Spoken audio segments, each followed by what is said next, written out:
The Match Ball.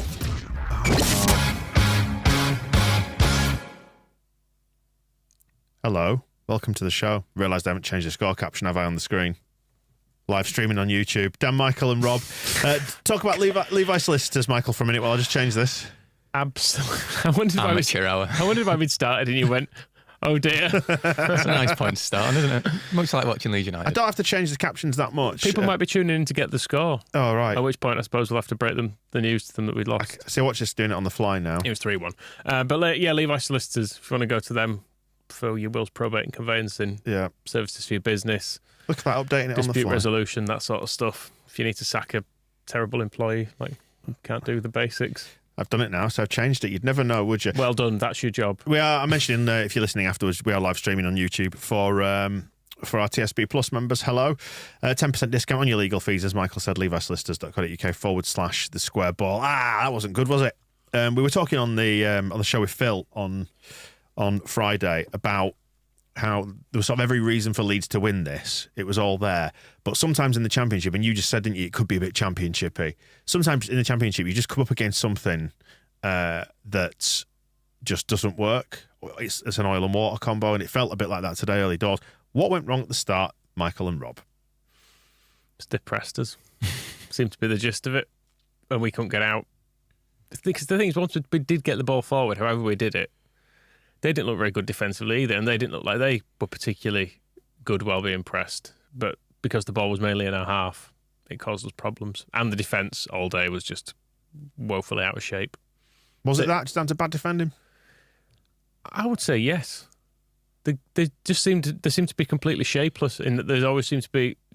I mean, for the first goal, it's Cooper starts pushing forward, which just allows Armstrong to come in behind him, and without anyone else. I mean, you could say at that point maybe Strauch should move across or something, but you need to communicate this if that's what you're going to do. That first goal, and we saw it a few times during the game, and I don't think we've seen Leeds do it this season. Our centre-halves, it was strange, but Strauch followed their striker all the way back into Southampton's half, pretty much. And you saw Ampadu then drop back into defence. But it was just all a bit strange because, Ampadu drops back into the back line, but then there's no one sort of sat in front of the defence, and then the striker runs off Cooper and scores. That was the quite nice finish for Armstrong, wasn't it? It was Byron playing him onside, wasn't it? Yes. Yeah. In that first chance. But yeah, it summed it all up, really. Leeds just felt lethargic. Certainly that first half. It was a strange one. It was one of those days where Southampton are coming into it, 4 defeats in a row, their manager's already under pressure, and they looked, like you said, I don't think they looked amazing, but they just looked on it. Whereas Leeds, everything was just a bit sloppy, defending's a bit sloppy, the passing wasn't great, they were under pressure. I thought Southampton pressed us quite well, and then up front, not a great deal stuck either. So it was just one of those days where it all just got away from us very, very quickly, it felt like. It's very important not to kind of lose your shit over these games, isn't it? And just say, we go again on Wednesday, a chance to put it right, and let's just hope that they do. You're going to be up against, and I think just based on the fact that Southampton came down with, as you could see, they had some good players. We'll be against worse players on Wednesday. That was one of the key differences, I thought, today, just slightly better decision-making from the opponents, and it can expose your weaknesses that much more easily. I think the weird thing is as well, you look at the second, if you'd only seen the second half, you almost wouldn't believe the first half had happened the way it did because they didn't look any better than us in that second half. Yeah. It was a bit of a grind, wasn't it? It was really. It was just not. It was a not particularly good game to watch. I don't think at any point particularly. Well, from a Leeds point of view, I'm sure Southampton fans probably quite enjoyed the first half, but I know the general quality in it certainly from us just wasn't there at any point. And the second half was just very scrappy. It felt like we were in control of it in the second half, but while not creating a huge amount of chances. And the ones we did, the kind of half chances, maybe bad decisions like James having that shot with his left, Rutter having a shot when it was at a stupid angle. There was a Pirot one, wasn't there, where he brought it down quite nicely, but then he couldn't finish. So there were a few. You almost wouldn't really call them chances. You call them openings. Can there be an opening? Well, there was that one as well where Rutter put Pirot through. But his touch was just off, and that was not long after we'd scored our first goal. You thought, like Southampton took all their chances in the first half, basically. Yeah, and that was our chance to really sort of get the game back on, and we just couldn't take it. Yeah, across the whole game, Southampton only just got above 1 XG because they were good finishers. Well, and an own goal. I think the third one has gone down, hasn't it? Because it was probably just about trickling wide, I think, of the far post till Strout got a touch on it. Let's just have a chat about what I think it's Biggie T. Let me just see there. I've got the comment on screen as well if you're watching the video stream, the version of it. Farker made a whole bunch of mistakes today. Lineup tactics and timing of the subs all completely wrong. And thanks to Peter as well, who is just sent a comment in saying to the same sort of effect. BBC Radio Leeds, John Newsom is saying that the team selection was not our best team, which it didn't feel like. And there were doubts about leaving Rodon out and leaving Cooper in. I thought Cooper was awful, I have to say. Yeah. All game, he just seemed to be on one. He just going for stuff he couldn't get to.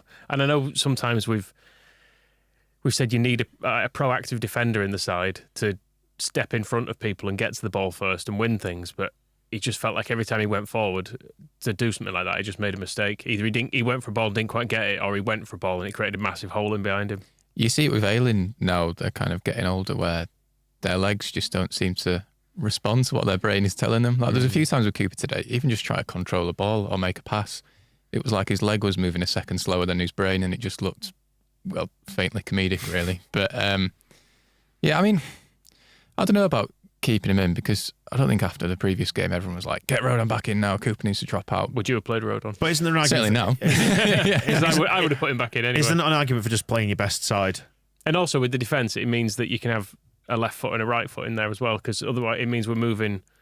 Strike played right, yeah. Strike moves to the right, doesn't it? Which means he's disadvantaged, so you can fit Cooper into the team. And when you're changing the team or the shape around to accommodate Cooper, who plays like that, it's just not worth it, is it? It's not like you're trying to fit some world class centre back into the team. And there were a couple of occasions when Strike was bringing it out into that sort of right hand channel, and he didn't have the same confidence that you might have had on the left hand side. Yeah, exactly. I think he would, either turn back in towards Cooper and pass it to him, or he'd panic slightly, get caught out. It wouldn't just quite work because his body shape's not right, is it? If you're on the right hand side there, you can just ping it forward, where you've kind of got to open your body up, or you put it on your wrong foot or whatever. There's just one or two occasions when it just didn't look quite right in there. It's strange with Cooper because he's often looked like this, but then I guess you have to go back as far as Gary Monk for a manager who hasn't wanted to play him.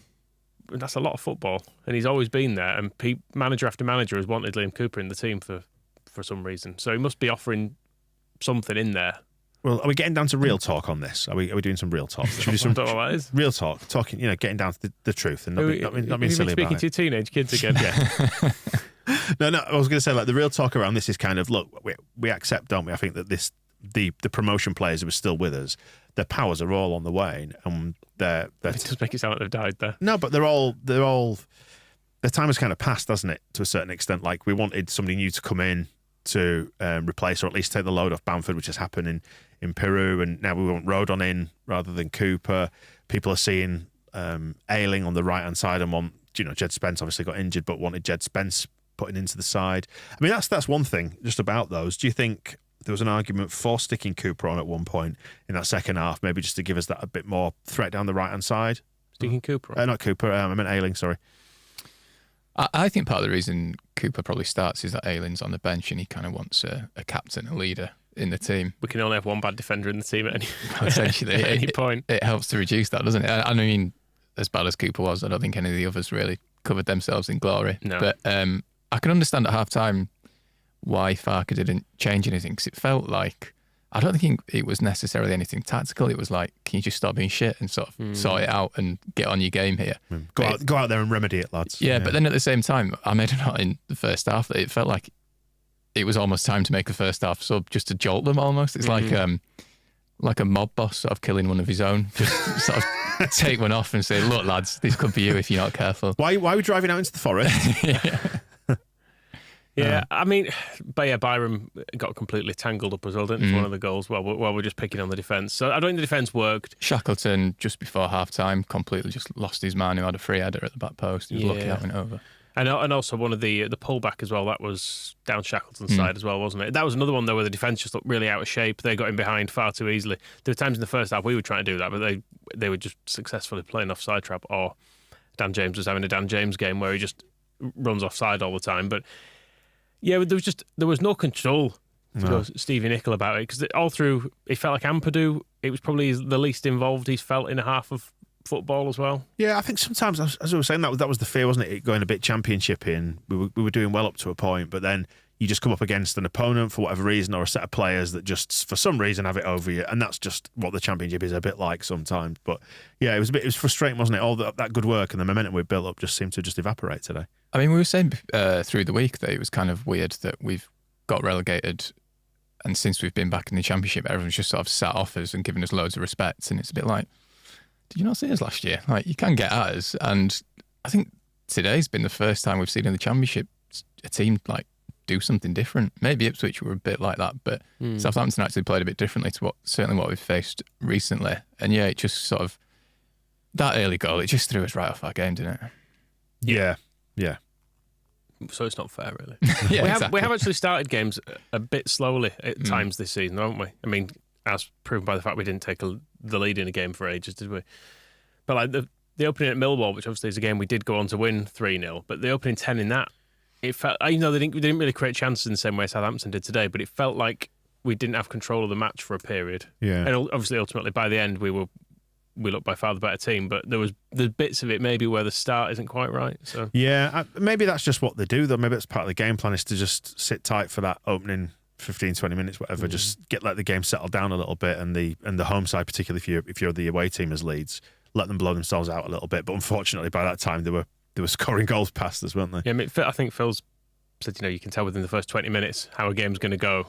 And the first 20 minutes, it was, oh shit. Well, I just looked at my notes, and I think it was 11 minutes in where Somerville hit that free kick where he was meant to cross it and just put it out for a throw in almost behind him, and that probably summed up the day for Leeds. Certainly summed up the first half. See Farker muttering the word "Scheisse" under his breath and things like that. Jerry is just asking, what did Phil say on 20 minutes? Phil, once again, did not message me on 20 minutes like he promised. I think he'll be coming down from his big night in the Premier in the morning. Yeah, well, he probably not slept. A shirtless Phil Hayway wakes up at 4 a.m. or whatever. Now, what did he message me? Let me have a look. I will tell you what he said. It was at... I thought I'd leave the 20-minute message. Not great. That was at 1:05, so we would have been about 35 minutes in there. When did they get their second goal? I can't quite remember. Half an hour. About 1:05. Yeah. Small bone after they got in behind Shackleton. Who should potentially have been sent off by then, I thought. You thought? Yeah, he'd done that sort of double yellow card thing in the midfield. Then he'd fouled Somerville, I think, as well in the corner. He'd sort of chased after him and just booted him. And I thought the ref might book him for that if he hadn't already been booked. But anyway, if we'd have just marked him, he probably wouldn't have scored. That would have been better. It's another way of handling it. And if Shackleton hadn't let him run in behind him in the build up. I mean, Smallbone's obviously come from quite deep, hasn't he? So yeah. Just one of those days, wasn't it? And I can't be too downbeat about the whole thing because we've got another game on Wednesday, and the Championship is just relentless like that. So I'm not too worried. What else are the notes have I made? What went wrong in the first half? Got the defensive Cooper and Strauch. Lateness of the subs. Would you have done more a bit earlier? Yeah, half time, probably. I said to you, I think I was like itching for a triple sub at half time. We wanted all five, didn't we? Just to do something. Yeah. But I did say there was a point in the second half. Has a quintuple substitution ever been done before? Just change half the team at once. Be fine. Yeah, I felt like the changes were too slow because we didn't see any. It was 73 minutes or something before Gray and Anthony came on. So I thought there needed to be a change before. And apart from anything else, I thought Kamara was going to get sent off. There was a bit where I think it was actually foul given against Cooper in the end. But Kamara had been there as well and was on the ground, and he stood up, and you could see him like putting his arms up to the ref, like, "Well, it wasn't me. It was him who kicked him. It was not me. It was not me." Well, in the build-up to that, as I saw him going to ground, I went, "No!" So that, apart from anything else, never mind sort of the tactical side of it. I just wanted to see him taken off so he didn't get a red card. I was absolutely convinced there was going to be a red card in that game. Yeah, I was. The way it was shaping up for one team or the other. I guess we're complaining about the lateness of the subs, but when it happened, did they do much? I was just looking as well, like. You'd maybe think an hour make the subs, but then we scored on the 58th minute, and it was 61 minutes when Rutter played that pass through to Pirro, where he should have controlled it and maybe scored. So you do think maybe Farker's thinking, well, the momentum's actually with us now, so I don't want to disrupt it. But when that chance fell for him and he didn't put it in, I was like, nah, this ain't happening today.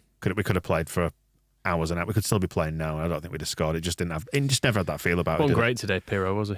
No, he gave the ball away in the first half when felt like he was dropping deeper to get a bit involved. He played quite a few stray passes in there, and then when the chances came to him today, there was that one, and then there was the one where he did take quite a nice touch to bring it down, but then hit it straight at the keeper. They were just, I don't know.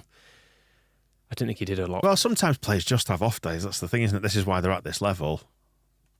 Is about the size of it. I feel like Pirro's perfect game would be to make himself like completely invisible for 89 minutes, and then like the 3 touches he has, he just finds a bit of space in the box and scores. But I mean, that was the thing today. Maybe he doesn't do much, but then that chance he gets from that pass, it's like, you just need to take the touch properly there.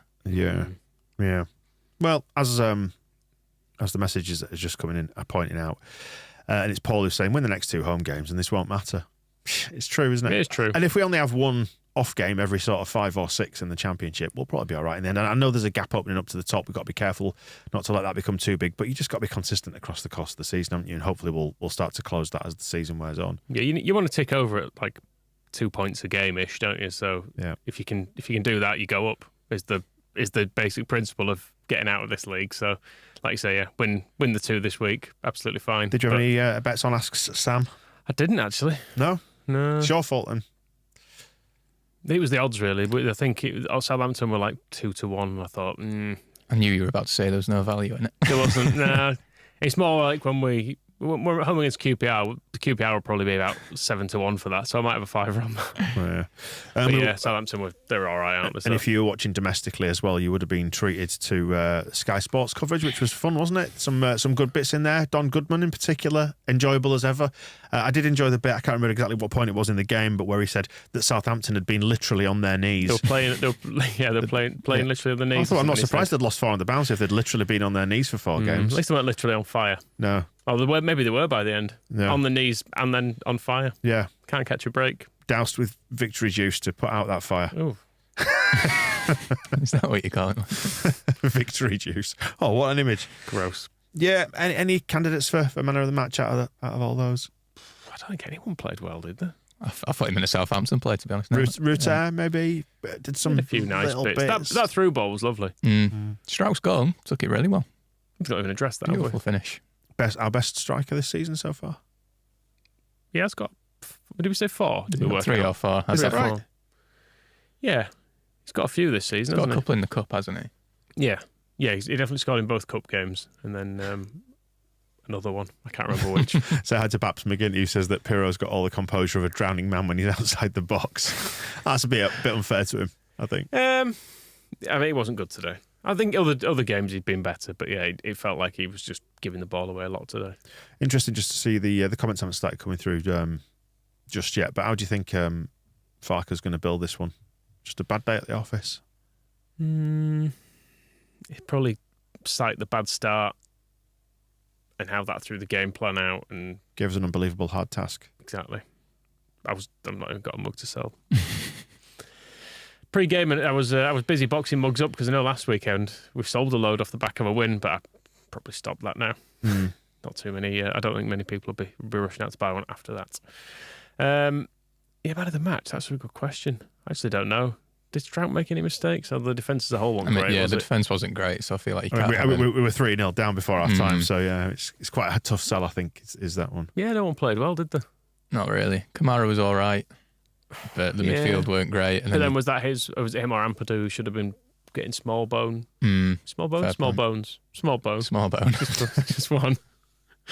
I enjoyed the bit of the commentary where it showed Jack Stevens in the crowd, and there were 2 of them, and we went, could be either of them. Yeah. We were like, then it said the other way I was called. What? Like Stephen Jacks. Yeah, Steve Keith or something, and it was like, oh, right, brilliant. No, it was Ross Stewart, wasn't it? Well, was it Ross Stewart? That was it. Ross Stewart. Yeah, also Stewart has 2 first names. Yeah, everyone was bad. I think Somerville got fouled a lot, but that was really about it. Took a terrible free kick. Hurt his shoulder, disappeared for a bit. Yeah. That was about it, really. James was frustrating, more bad offside a few times, some bad decision making. Somerville does flip between being really, really dangerous and then his end product being terrible, whereas Dan James, his end product generally is quite terrible, but is occasionally dangerous. But it's weird, though, because during the second half, I was saying, I think we should do Anthony for James here.